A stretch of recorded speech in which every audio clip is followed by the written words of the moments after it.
Good morning. Good morning.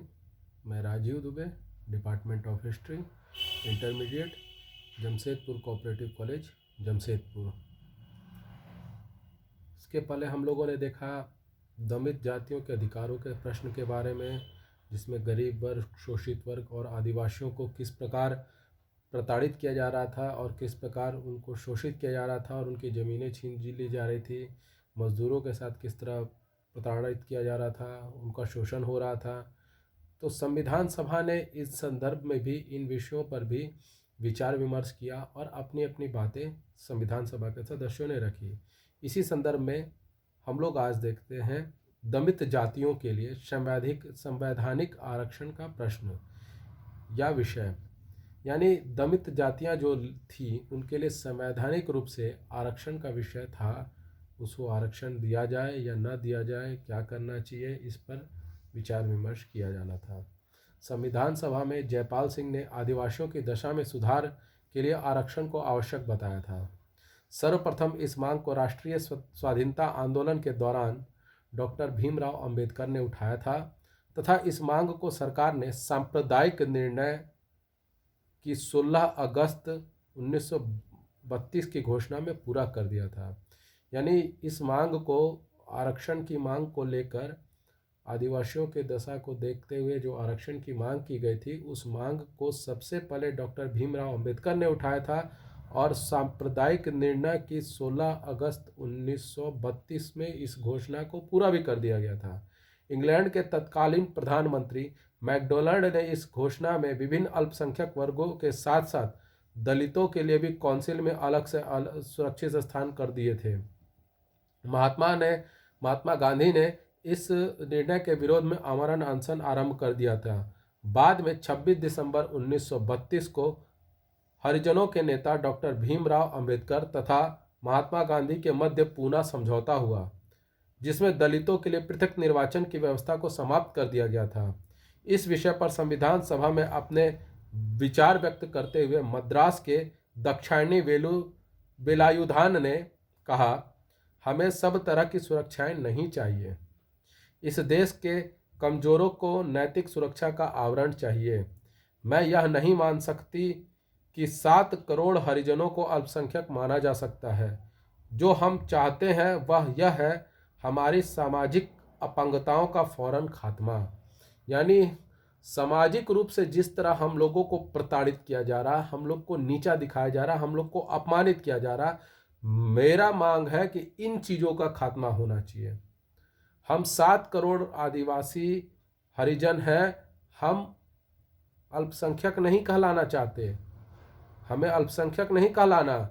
हमारे साथ जो सामाजिक रूप से जो चीज़ें हो रही हैं, हमें इनको दूर करना है, इसका विरोध करना है। इस प्रकार श्रीमती वेलायुधान का मत था कि आरक्षण से अत्यधिक आवश्यक है सामाजिक विषमताओं को दूर करना। जो समाज में फैली हुई बुराइयां हैं, आरक्षण से ज़्यादा महत्वपूर्ण उसको दूर करना है। कुछ इसी प्रकार के विचार व्यक्त करते हुए महाराज मद्रास के सदस्य जे नगप्पा का मत था कि हरिजनों को बाकायदा समाज व राजनीति में हाशिए पर रखा जाता है। उनकी दुर्दशा का कारण उनकी संख्यात्मक महत्वहीनता नहीं, अपितु उनमें शिक्षा का अभाव तथा शासन में भागीदारी न होना है।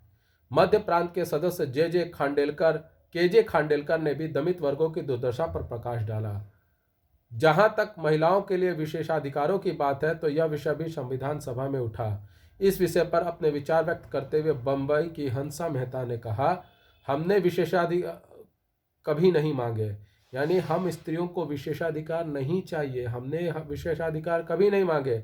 हमने सामाजिक न्याय, आर्थिक न्याय और राजनीतिक न्याय की मांग की है। यानी सामाजिक रूप से हमें भी उतना ही सम्मान मिलना चाहिए जितना बाकी लोगों को मिलेगा, हमें भी उतना ही समाज में प्रतिष्ठित होना है जितना बाकी लोग होंगे, हमें भी आर्थिक रूप से उतना ही सुदृढ़ होना है, उतना ही मजबूत होना है जितना बाकी लोगों के लिए सोचा जा रहा है। राजनीतिक में भी हमें भी वही स्थान चाहिए जो बाकी लोगों के लिए। हम सबके साथ बराबरी से कंधा मिलाकर चलना चाहिए। हम स्त्रियां हैं तो क्या हुआ, लेकिन हम कंधे से कंधा मिलाकर सबके साथ चलना चाहते हैं। हमने उस बराबरी की मांग की है जिसके बिना पारस्परिक आदर और समझ नहीं बन सकते। हमने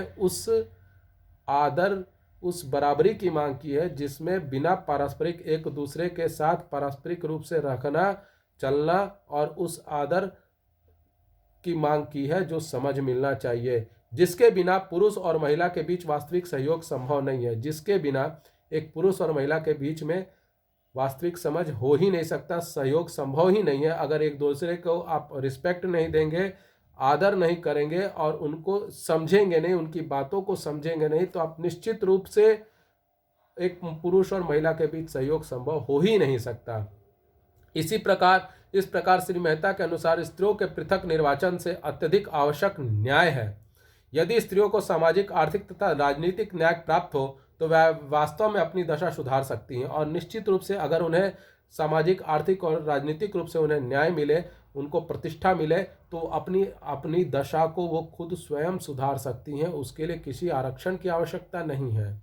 इस समस्त विचार विमर्श के पश्चात संविधान सभा ने कुछ प्रमुख निर्णय लिए, जिनमें थे अस्पृश्यता का उन्मूलन किया जाए, यानी छुआछूत का उन्मूलन किया जाए, खात्मा किया जाए।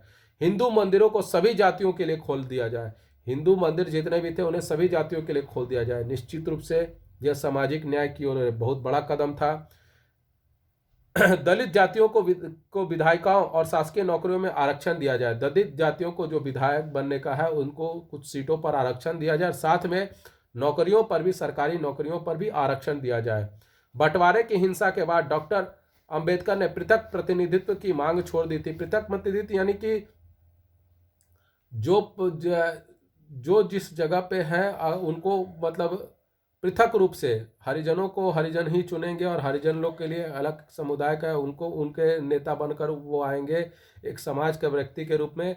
तो वो पृथक निर्वाचन प्रणाली को बंद कर दिया गया था। आज जैसे एक विधायक चुना जाता है वो किसी भी जाति का हो, लेकिन जब जनता वोट देती है तो जनता जाति धर्म देखकर वोट नहीं देती। जैसे उदाहरण के लिए जमशेदपुर के सांसद हैं डॉक्टर विद्युत नारायण महतो जी, वो जाति के कुर्मी हैं और महतो हैं। जमशेदपुर की जनसंख्या 18 लाख के आसपास है और लगभग 10 लाख लोगों ने वोट दिया, जिसमें उन्हें 7 से 8 लाख 5.5 लाख वोट मिले और वो 2 लाख वोटों से जीते थे। तो अब ये बताया जाए कि ये 5 लाख सिर्फ महतो ही थे? नहीं, ये सभी जातियों ने, हिंदुओं ने, मुस्लिमों ने, जो भी जमशेदपुर की जनता थी, जिन लोगों ने भी वोट दिया, वो ये देखकर नहीं दिया कि ये महतो है तो हम भी महतो है, हम महतो को देंगे। नहीं, इन्होंने विकास को दिया, विकास के नाम पर दिया कि ये आदमी हमारा बारे में सोचेगा और हमारे लिए काम करेगा। तो ये अगर ये सिर्फ पृथक निर्वाचन प्रणाली में होती तो सिर्फ महतो लोग ही उन्हें वोट देते, बाकी कोई जातियां उन्हें वोट नहीं दे पाती। तो यही अंतर था पृथक निर्वाचन और सामाजिक न्याय में, जो सामाजिक न्याय संविधान सभा ने दिया। ये सारे निर्णय दलित जातियों के उत्थान के लिए किए गए थे। यद्यपि लोगों ने इन निर्णयों का स्वागत भी किया, किंतु यह भी कहा गया कि सामाजिक विषमता को दूर करने के लिए केवल संवैधानिक उपाय ही पर्याप्त नहीं है, या ये जो भी किया गया यह सबको बराबर में लाने के लिए किया गया, लेकिन ये सामाजिक विषमता को दूर करने के लिए संवैधानिक आरक्षण पर्याप्त उपाय नहीं है। इसके अलावा भी लोगों को शिक्षित करना, लोगों को जागरूक करना और लोगों की मानसिकता बदलना ही भी जरूरी है, ताकि लोग शिक्षित हो सके, समझ सके और अपनी मानसिकता, अपनी विचारधारा, अपनी सोच को बदले और ऊंच नीच का, छुआछूत का, इन सब का भेदभाव को मिटाएं और सामाजिक रूप से सब लोग साथ मिलकर सभी जातियां रहे। ये था संविधान सभा का दलित जातियों के बारे में सोचना, और ये बहुत सही तरीके से संविधान सभा द्वारा सोचा गया, किया गया और निर्णय भी लिया गया। तो आपको आज का वीडियो कैसा लगा? लाइक करें, कमेंट करें, शेयर करें, ज़्यादा से ज़्यादा मात्रा में सब्सक्राइब करें। घर पे रहें, सुरक्षित रहें। धन्यवाद।